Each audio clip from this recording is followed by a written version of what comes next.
అరే ఇది సినిమా పేరే, వీళ్ళందరికీ అర్థమై ఉంటుందంటారా? యారా హ! ఇదేంట్రా ఒక్క స్టూడెంట్ కూడా లేడు? అంతా నెట్ కేఫ్ ఫెయిల్ ఉంటారు సార్. సొంటి కాఫీ తాగే సన్నాసులకి నెస్కేఫ్ కావాల్సి వచ్చింది. నెట్ కాఫీ కాదు సార్, నెట్ కేఫ్. అది ఒక కంప్యూటర్ సెంటర్. ఒక కంప్యూటర్ 1000 మంది టీచర్స్ కి సమం. ఏ సార్, ఈ క్లాస్ లో ఇంత పెద్ద విండో ఉంది కదా, అందులోంచి పక్కనే ఉన్న ఒక అమ్మాయినైనా మీరు చూడనిస్తున్నారా? కానీ కంప్యూటర్ లో చిన్న విండో, అది ఓపెన్ చేస్తే లోకంలో ఉన్న అందరు అమ్మాయిల్ని చూడొచ్చు, మాట్లాడొచ్చు, పరిచయం చేసుకోవచ్చు. చాటింగ్.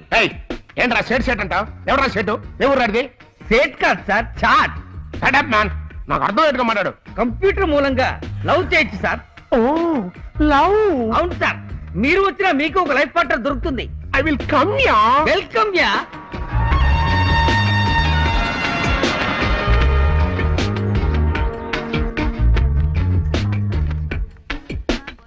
హాయ్ మాము. హాయ్ డా. ఏం చేస్తున్నావురా? రెఫరెన్స్ రా. ఏంట్రా ఎప్పుడు చూసినా చదువు ఆఫ్ చేయరా. కుదరదు. చెప్తేనవా? సరే, ఇప్పుడు ఏం చేద్దామంటావు? చాట్ చేసి అమ్మాయిలు పట్టుకుందాంరా. ఓకే. చాట్ విండో ఓపెన్ అయింది. భయ్యా అలాగే నేమ్ ఎంట్రీ చేయి. రే డూప్లికేట్ పేరు అదే మంచి లక్షణం. ఏ ఒరిజినల్ పేరు ఇవ్వకూడదా? రే కొందరు అమ్మాయిలకు సెక్సీగా జాలీగా మాట్లాడితే నచ్చుతుంది, వాళ్ళతో హ్యాపీగా కంటిన్యూ చేయొచ్చు.